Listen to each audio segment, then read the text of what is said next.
Welcome everyone to this special broadcast, the one I call My Perspective.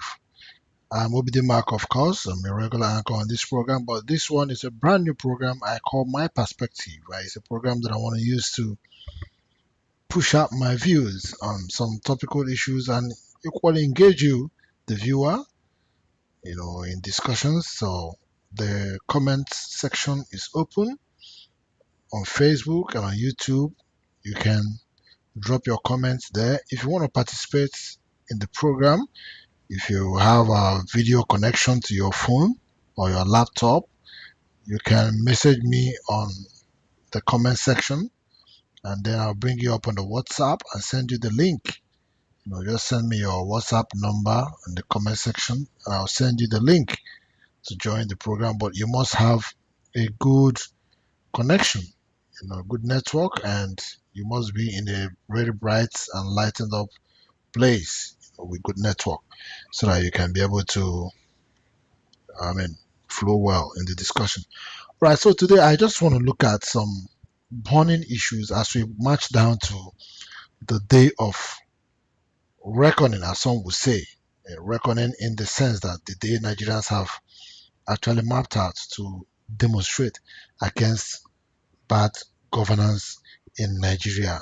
Remember, this demonstration is already sending, shivers and shockers around the political class and the elites. They are panicking, they are afraid, because they have done so much, in oppressing the people, and they are now afraid of how the people are going to react. Okay, well, just like everyone is saying, the right to protest is enshrined in the Constitution of Nigeria. So Nigerians are free to protest, provided the protest is peaceful, right?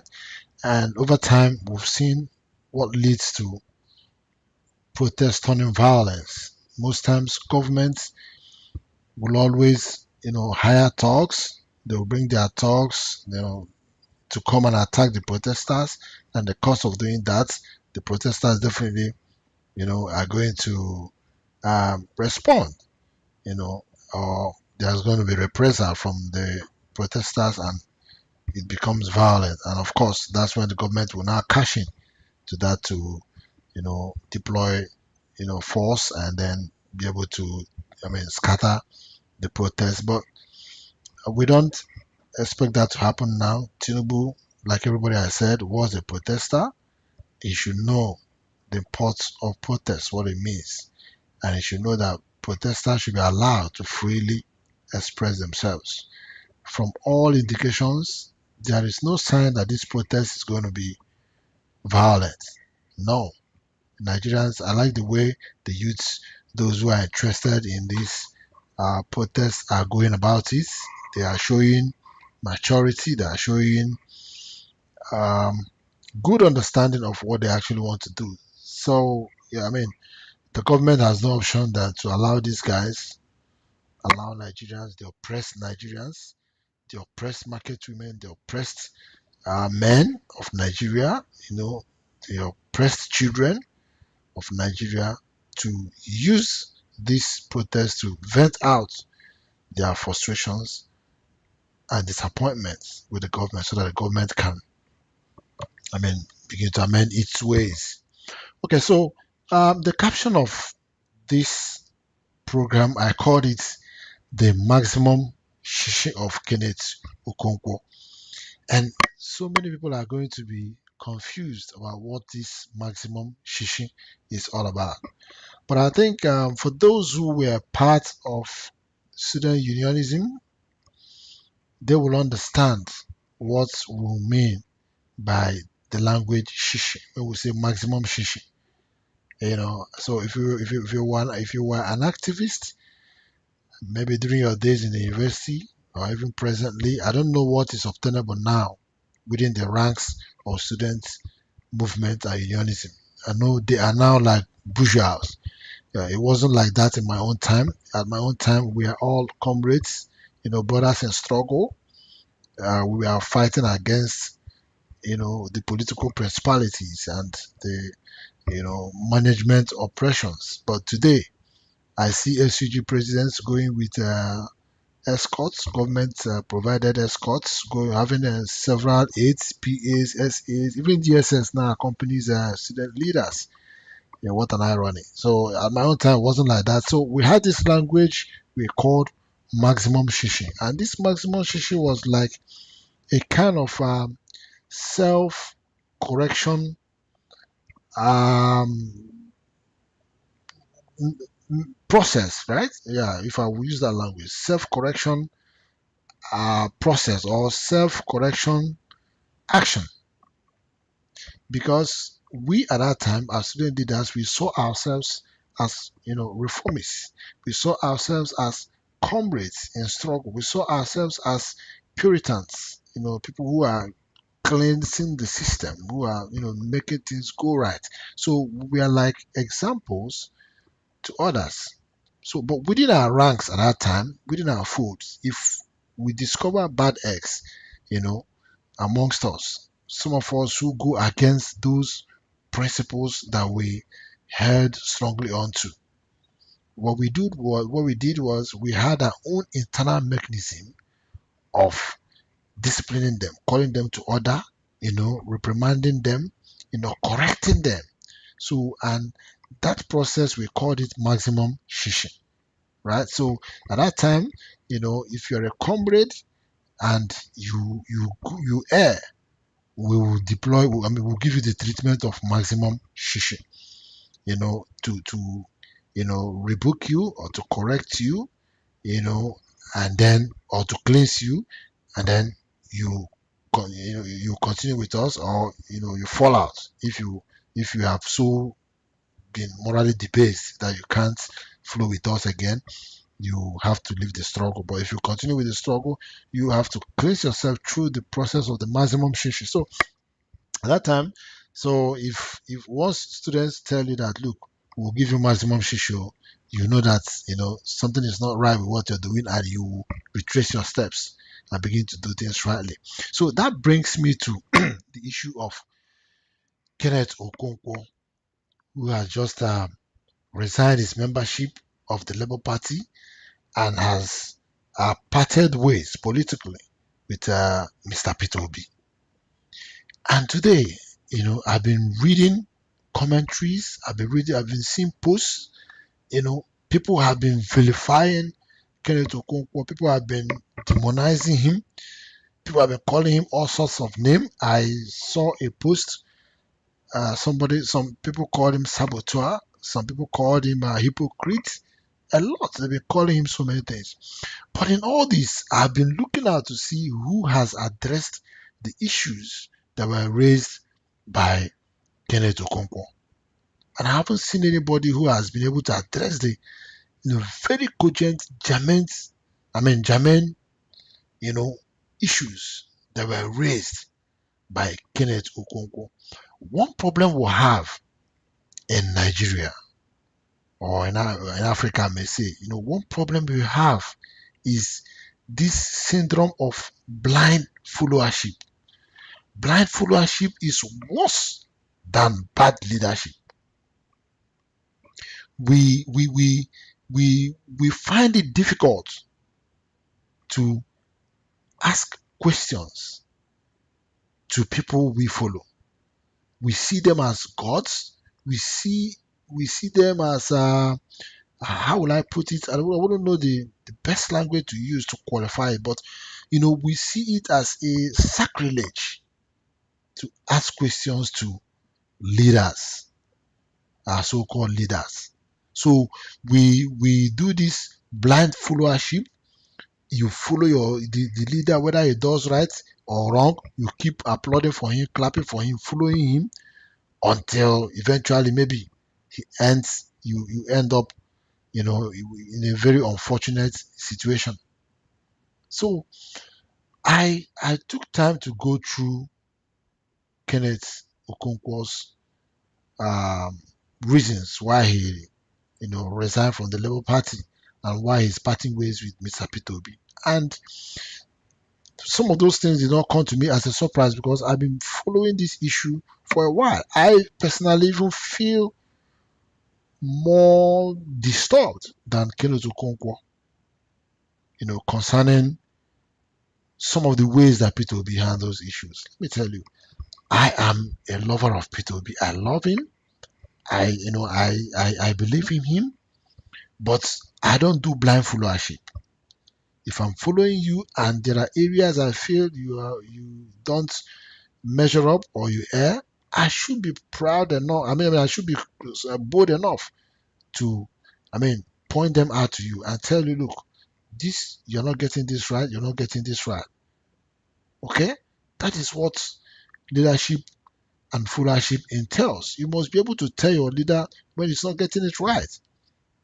The crisis in Labour Party today is one of the reasons. It's one of the issues that Kenneth Okonkwo highlighted, and I don't know if anybody can fault that argument he made there because Mr. Peter Obi has not actually come out very strong, very decisive on the issue of the leadership crisis in Labour Party.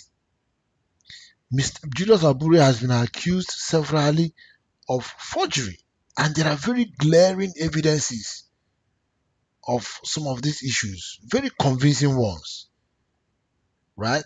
You know, one person, this person accuses you of forgery, this person accuses you of forgery.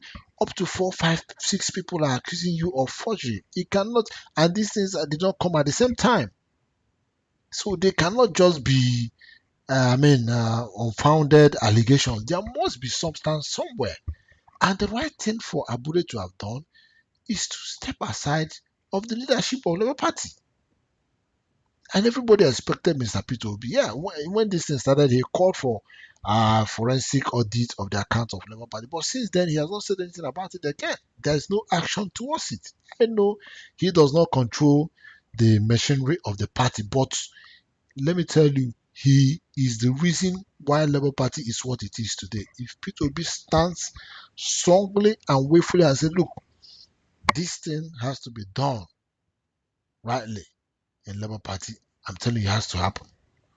But they see him as not sitting on the. Somebody confided in me that he said he's sitting on the fence, but that's not a good leadership quality. You can't be sitting on the fence when this kind of issue comes up. You need to be decisive as a leader and show it. You know. So this has nothing to do with maybe not supporting P2P or whatever. No, I don't think so. I think Kenneth Okonkwo has a point in what he has said about how P2P, is handling this leadership crisis in Labour Party. If he stamps his feet on the ground and insists that the right thing be done in Labour Party, it will be done. Because Kenneth Okonkwo's argument is very, very cogent, very, very germane. Listen, it is the political party that bets the political office and the political office holders. Forget about the way they are doing it in Nigeria. They're just using political parties as mere, they call it special vehicles into offices. But that is wrong. That is wrong. In real democracy, it is political. In fact, political parties are the ultimate. Look at the American election. See what is happening in the American election. The Democratic Party and the Republican Party. See how strong, how formidable their structures and their institutions are. You don't behave anyhow within the leadership of those parties. These are institutions that are already established. Look at the UK, their parliamentary system of government. They just had the election recently. Look at the party. Right now, they are talking about bringing a leader that will replace Sunak, the former prime minister. They're in the process of, throwing up leaders to replace him. That's how democracy works. The tenure of Abure has expired. The best thing to do is, quit and let there be an open Congress. All-embracing Congress, like others are saying, where all the party stakeholders will be part of it, part of the arrangement, part of the planning, and part of the voting. Not just a few clerks hijacking it and then, look at the so-called convention they said they did in Navy. There was no World Congress, no local government Congress, no state Congress, and you did national convention or national convention. Yes. So who are the delegates for the national convention? How did you raise the delegates? You know, these are things that Mr. Peter Obi shouldn't condone in Labour Party. By now, Labour Party should have been consolidating on the powerful outing they had in the last election. They need to understand, Mr. Peter Obi needs to understand that the forces he's fighting against in Nigeria are not weak forces. They are these guys are principalities. You need to work very, very hard before will be able to beat them. Take a cue take a cue from APC when they formed the APC. It took them some years. They keep consolidating, keep planning, keep attacking the PDP, until they weaken the PDP. And they were able to brainwash Nigerians, and everybody bought into their program, and eventually they won in 2015. This is the same thing that Labour Party should have been doing by now. Labour Party should have gone far and consolidating from the gains of the last election. But look at everything is just scattered. Nothing, no coordination, no coherence, the whole thing is just in shambles. It's not how to go and fight somebody like Tinubu in 2027. The kind of Tinubu politician we have now as president. This is the way you are planning and packaging to go and engage him. No. They are already dismantling all your pillars and all your supports. They are already dismantling all of them. And you're waiting, watching. I don't understand. By now, Labour Party should have been seriously consolidating. The obedience are not even with the Labour Party. There's confusion. Julius Abure appointed people that the obedience rejected. So as it stands now, the obedience are like in disarray, not properly organized and harmonized. The leadership of the party is in such disarray. Tell me what is working in Labour Party now. So why should you blame Kenneth Okonkwo? Okay, and some people are saying, look, that he came from APC, that he's a spy to Labour Party. That is wrong, my brother or my sister. That is, absolutely wrong. I, for one, in 2015, I was one of those guys who believed that Buhari was going to change Nigeria. By 2015, we thought a Messiah has come to Nigeria, and we all supported Buhari at that time. In my booth, you can go to my booth in Oblibi or Bazumbiri in Imo State, in Bitoli local government. My booths, the two polling booths there, we delivered Buhari. He won election there in 2015. APC won election there. We all thought Buhari was going to, cleanse Nigeria. But less did we know that he was going to mess Nigeria the most. So you don't blame Kenneth Okonkwo for being a member of APC at that time. We all thought Buhari was going to change Nigeria. But later on, we discovered and everybody left. And I'm sure that's the same thing that happened to Kenneth Okonkwo. So you don't demonize him and say, because after Peter Obi himself came from the PDP and joined the Labour Party. So Kenneth Okonkwo came from the APC and joined the Labour Party. So none of them was a founding member or traditional member, or as they would say, a native of the Labour Party, right? They were all, aliens and strangers that joined the party. So, and the young man has marshaled out his reasons. For me, Kenneth Okonkwo is, enough intellectually sophisticated to take the right decision for himself, and I respect his decision. Nobody should vilify, nobody should, musling him, nobody should attack him for the decision he has taken. It is a wake-up call to Mr. Peter Obi. That's what it means. It's a wake-up call to him. He should, get more pragmatic, get going around building those outreach he's doing in the north, building sinking borehole and all those for those guys up there in the north, and donations to nursing schools, and they are good. But then after doing all these things, what about the vehicle you are going to drive to go to power. You have not fixed the vehicle. The vehicle is grounded. You are not fixing it. How are you going to move at that time? What would you use? Remember what happened in the last election? In the last election, Labour Party had no agents in several places. In several places, people were out there voting for them, but there were no agents, no structure, no presence of party coordination and structure. This is what should have been the party should have been doing now. Consolidating, setting up structures, building membership. Members are already there. All they need is just proper organization, coordination, you know, and the ability of the party and Mr. Peter Obi to harness their potentials. But the way it's going, it's kind of discouraging to some people. We believe in him. We know his record. We believe in yes, we believe in him. But there are things that Kenneth Okonkwo said which are very, very, critical that we need to look at. For instance, personally, I wasn't so satisfied the way Mr. Peter Obi reacted to the 70 million SUV that was given to lawmakers. He himself has been preaching for prudence. He has been preaching for cost of governance.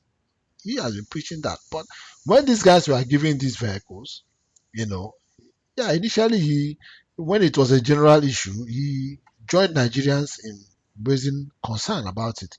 But later on, I felt so bad when he came on. I think in a program where he justified the 70 million SUV to lawmakers and joined them in saying that it was a working tool. What kind of working tool? What kind of working tool that you're using 70 million naira SUV to go and what kind? Okay, since they've been given those vehicles, what impact has it made in the lives of their constituents? I didn't expect Mr. Peter Obi to, you know, buy into that argument that it's a working tool. You know, Yeah, I know I have I read that news at that time and I didn't really feel I didn't feel comfortable, with that story at that time. What he said. That's why I want to bring up that story as reported by the cable. I think it was the cable newspaper that reported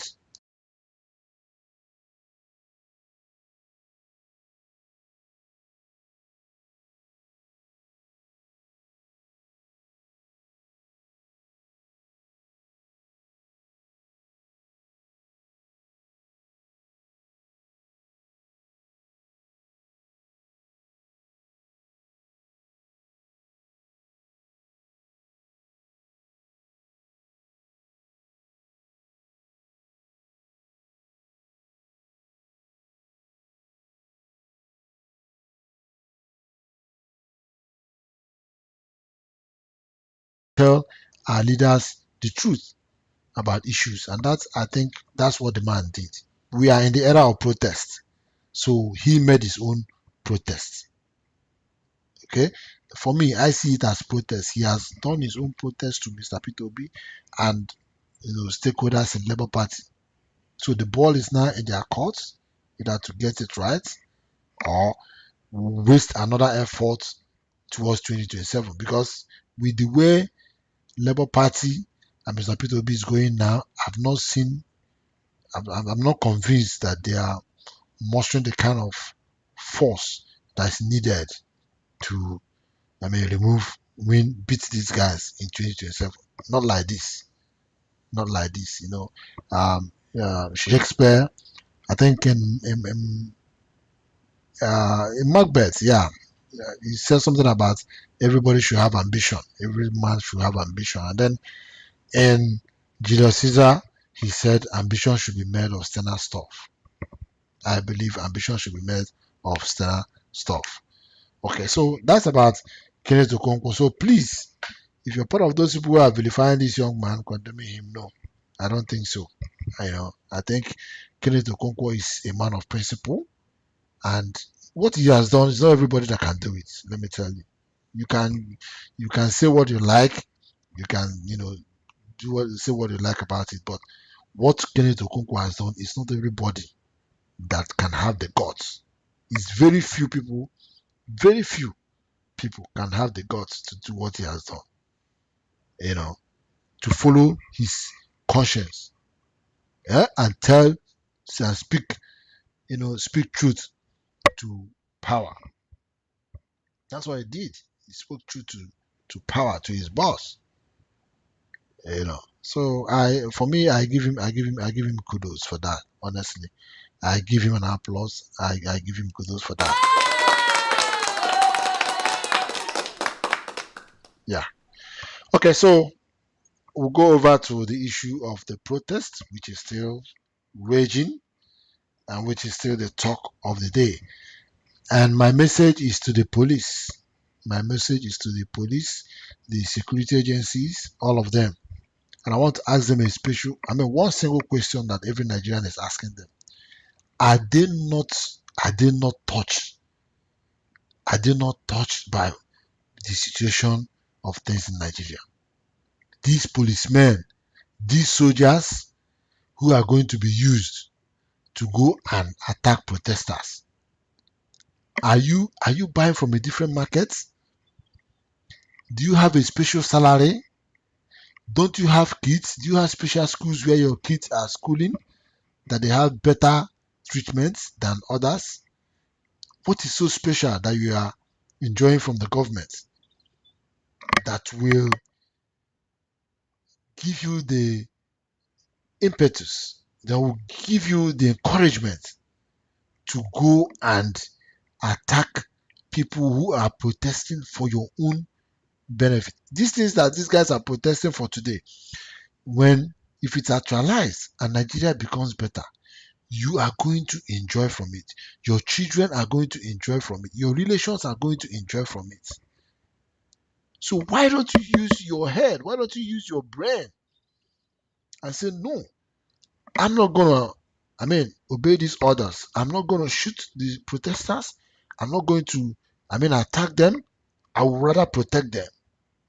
That is the right thing to be done. That is what they're supposed to. It's so shameful hearing the Nigerian military defense headquarters issuing threats to civilian protests. It doesn't happen in any developed society. No civilized place in the world will you see the military coming out to issue threats in a domestic affair that is purely a police issue. And what the police is expected is just to protect the protesters and not to shoot them, not to attack them, to protect them. Every time in Nigeria, at any little development, you see the DSS, the police, the army, they will come out, they say they have uncovered some unscrupulous elements or miscreants. They are those are languages, unscrupulous elements, miscreants. What other language do they use? Who want to ferment trouble? They will do this, they will do that. You know them and you can't go after them. Every time it's so shameful. What kind of security operatives do we have? You know these people every time you tell us you know them, and yet you can't go after them and arrest them and show them to us and bring proof and evidence to show that these people are doing it. During the P2B, during the 2023 judicial, the final judicial pronouncement, same thing happened. You have discovered people who want to do this. Until today, nothing happened. We didn't see anybody. Man, we are sick and tired of all these your gimmicks and games. You guys should improve. Don't you attend conferences with other operatives from other countries and see how they operate? Is this your mundane style? This your archaic and outdated methods and systems you use? Is it what they use? Why are you guys so daft and so backward? You know, you know. I mean, those your bosses in the office, those directors and big men in the office, they are the people who are feeding fat. The politicians are, you know, oiling their palms and they are feeding fat at your own expense, and then they will send the rank and file. They will give you AK-47 and send you to go and shoot protesters, and you go and shoot protesters. At the end of the day, the big men, the commissioner of police, the governor will give him his baggage. The big commanders, they will take their baggages and all that. And the ordinary policeman will be sent out on the road to be chasing protesters. And amongst those protesters, your children may be there. Amongst those protesters, your relations may be there. Amongst those protesters, your friends and associates may be there. And these people are agitating for something that will also affect you, for your own good. And yet you go to, can't you reason? Don't you have sense? Can't you reason? Can't you understand these guys are using you? I mean, it's so crazy. So I know there are some good cops there. I know there are some good soldiers, and I know there are some who are pained by what Nigeria has become. Some of you don't really know what Nigeria has become. Nigeria has become so backward. Things have become so bad. Do you know what the minimum wage is? 70,000 naira. 70,000 naira is less than, I think it's about $50. It's like $50. The $50, the minimum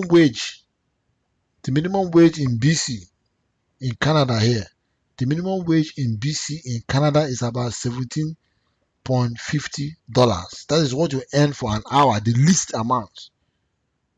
That is if you're starting this work today and you have the least qualification.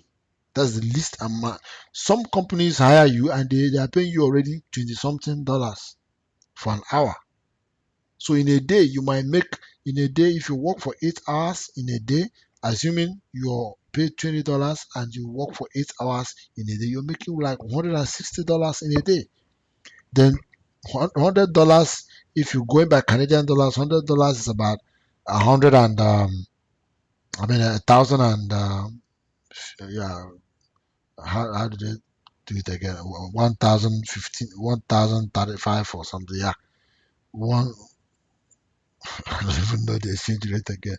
Yeah, I think 1,035. So if you have $100, you are going to have about 1,000.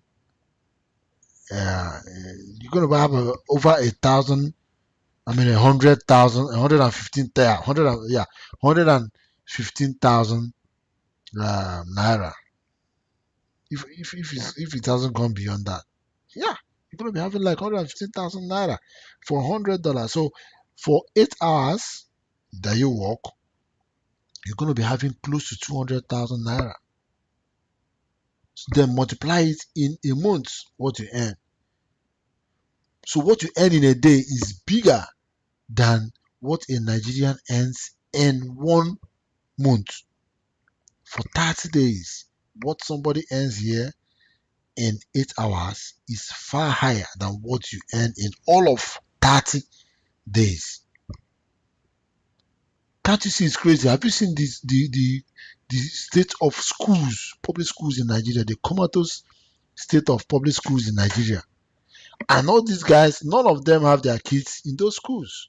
Tell me one senator, tell me one minister, tell me one governor, even ordinary special advisors, ordinary assistants to politicians. Tell me one of them that have their kids in any of those comatose public institutions where you have cracky walls, you have dilapidated roofs, you have non-functional. Even the classrooms, you just know that the other day a classroom collapsed and kids died. Kids were being brought out from the rubbles of the collapsed building. That's the kind of thing that happened in Nigeria. Tell me, how many of them have their kids there? You, the policeman, can you be able to send your child to a private school? Can you be able to send your child to an international school? You, the soldier, with what you are paid as a soldier, can you be able to send your child to a state-of-the-art public school? And they will send you to go and shoot protesters. They will send you to go and beat up protesters, and you will go. and you beat protesters, you chase them away. Maybe at that time they will give you a momentary allowance of maybe like 2,000, 3,000, or at most 20,000 allowance at that day, and you'll be happy. That money, where will it take you to? How many times will you use it to be able to feed your family? These are things you need to consider. So in this protest, I'm appealing to the soldiers, I'm appealing to the police, I'm appealing to all the security guys. Be guided by your conscience. If you actually have conscience, if you are part of those who are, but I know there are so many who don't have conscience, who are just worse than blind followers that I'm talking about. Anything they tell them to, once it's Oga that says, we just go and do it. But remember, power is transient. The politicians you worked with 10 years ago, are they the same you're working with today? The ones you worked with 15 years ago, are they the same you're working with today? This one you're working with today, who is sending you to go and attack protesters and go, will still leave office one day. So what you ask yourself is, what next when they leave? Because definitely you can't continue to be with them. They are using you. Their families are good. Their kids are good. They take good care of their kids. And you know, you and your family are like existing in a different world from their own. And yet they use you to attack people who belong to the same world of your own, whom you should get liberated with together. So let's get sense. Let's get sense.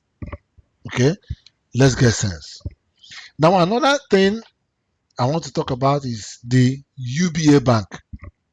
UBA Bank, that bank owned by Tony Elumelu. So many people do not know the connection. UBA Bank is owned by Tony Elumelu.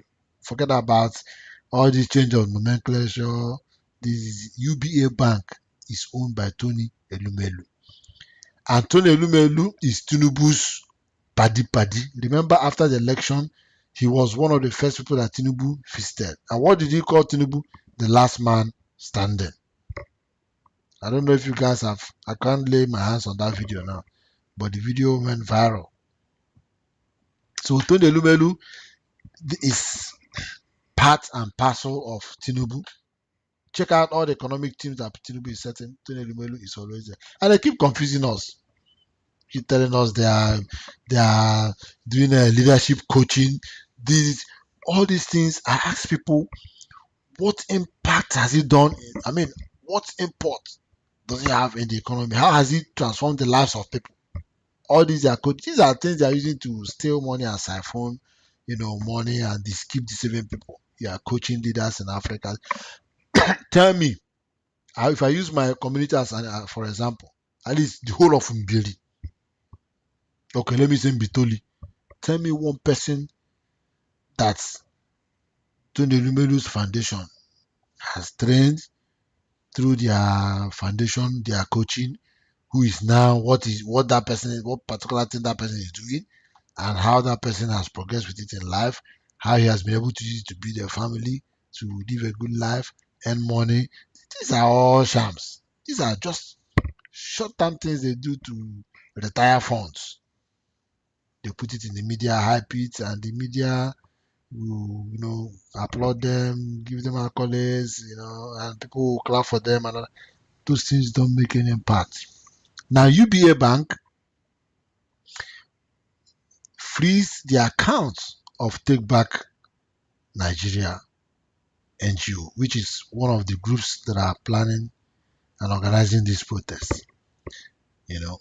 And it's assumed there are, allegations that they did this under the instruction of the DSS. There's no court order, unless there's a court order, which nobody has seen yet. But to the best of the knowledge of everybody who has been searching, there's no court order, and the UBA freeze their accounts. So tell me, what is the interest of UBA? If not because of Tony Elumelu, who is close to Tinubu? Why would UBA freeze the accounts of the Take Back Nigeria movement? And this should be now. Nigerians, we are in the era of protest. This protest comes in several ways. Every Nigerian now who has an account in UBA should immediately close down that account and transfer it to another bank. For me, my UBA account, I've already instructed, you know, that it should be closed down. This is the real protest. We should be able to know who our enemies are and how we handle them. This is a form of protest. UBA, with what they have done, every person in Nigeria who supports this protest or who is being hit hard by the situation in Nigeria should, as a matter of fact and urgency, close down any account they have with the UBA. We should sever every transaction with UBA. No more. Nigeria should boycott everything UBA. Let the bank collapse, and it will serve as a lesson to both the bank, Tony Lumelu, and their cohorts. We are in the era of protest. This is what the protest should be. If you have an account in UBA, if you have an account in UBA, you operate an account in UBA, close it down. Nobody should use UBA again. This should be our own protest against the bank, so that next time other institutions will learn that there is always consequences for action. In Nigeria, there are no consequences for action. That's why people can do anything they like and get away with it. But let's start this culture now. Let's use UBA as an example to show what people's power can do. Remember, it's people's power that did it in Kenya. It's people's power everywhere. In Uganda, Bobby, what's his name? The opposition leader, the musician, Bobby, I've forgotten his real name. He's also chanting people's power. In Nigeria, we should chant people's power. We should activate people's power and use people's power. There's no greater force than people's power. Let's make sure that UBA is closed down by not giving them our money. Everybody withdraw your money from UBA. Let that bank collapse so that other banks will learn from them. Other institutions also will learn from them. So that's the broadcast I want to do today. It's already night. I just wanted to do this broadcast this morning because I know it's morning in Nigeria, but here in Canada it's night. Just hitting 11:38 p.m. in the night. So after this broadcast, I'm going to bed. But I want to tell Nigerians, I know if I'm in Nigeria by now, I should have been part of the organization for this protest, especially in Imo State. Okay, so I'm encouraging us. Let us ensure that this protest holds wherever you are, whoever you are. Connect to people, mobilize, and another thing is let us also occupy the houses of these politicians. If you have any politician in your locality, well, from local government chairman, House of Assembly member, House of Rep member, senator, other political appointees, people should occupy their houses. Don't attack them, no violence, but you can occupy their house. You can be, if it is in the front of their house, the gate, all of you can go and muster there. Okay, so that they will know that people are not happy with them. People are not, people are angry. So this message should be taken seriously. Locate politicians within your area, occupy their places, make it uncomfortable for them, embarrass them. Okay, don't attack them, don't fight them, don't descend to physical violence. But you know how you can use your voices to embarrass them. You know how you can use your voices to make them uncomfortable. That is your constitutional right. Do it. Embarrass them. Make it very, very uncomfortable for them so that they will know that Nigerians are not happy. Okay, so on this note, I'm going to end the broadcast. I'm sure the message has been passed. So please, as we march down to the 1st of August, everybody, and please, this tribal sentiment that is coming into this protest should be jettisoned. I understand. I understand how the Igbos feel with all they have passed through and all that is happening. I understand. But I want us also to know, I'm an Igbo man too, I want us to know that look, it is not the average Yoruba man who is responsible for what has been done to you. It is not the average Hausa man who is responsible for what has been done to you. It is just the bad leaders that are everywhere. Even in Igbo land, the bad leaders that are everywhere are the ones who are, you know, fanning the embers of this tribal bigotry. Peter Obi and Labour Party won election in Lagos State. Those votes were not only from the Igbos, the Yorubas. There are a lot of Yorubas who support Peter Obi. There are a lot of Northerners who support Peter Obi. But the very few influential leaders there, using their influence, make it look as if the entire region is against the Igbos and Peter Obi. No, I'm not going to buy into that. So please don't. If I go to social media these days and see the level of tribalism, the way we have degenerated into, tribal hatred and attacks, oh, it scares me. At any post you see, the Igbos want to identify it as an Igbo achievement and then cast aspersion on others. The Yorubas want to identify it as a Yoruba achievement and despise others. The Hausas, same thing, especially between the Igbos and the Yorubas. It shouldn't be. We all should be on the same side. The Igbos and Yorubas should be on the same side on issues. During the June 12th crisis, the Igbos stood by the Yorubas, supported them. And we, the Igbos, expect a reciprocation of that gesture. But I know it's not the average, it's not the local people who are responsible for this, it's not the average Yoruba man. So no Igbo man should see an average Yoruba man as his enemy, or an average Northerner as his enemy. No Northerner also, or Yoruba man, should see the average Igbo man as his enemy. These are just the politicians and the elites. They just bring up these tribal issues and religious issues to, knock our heads together, and then we'll believe it, and then we'll run with it, and then we'll start fighting each other.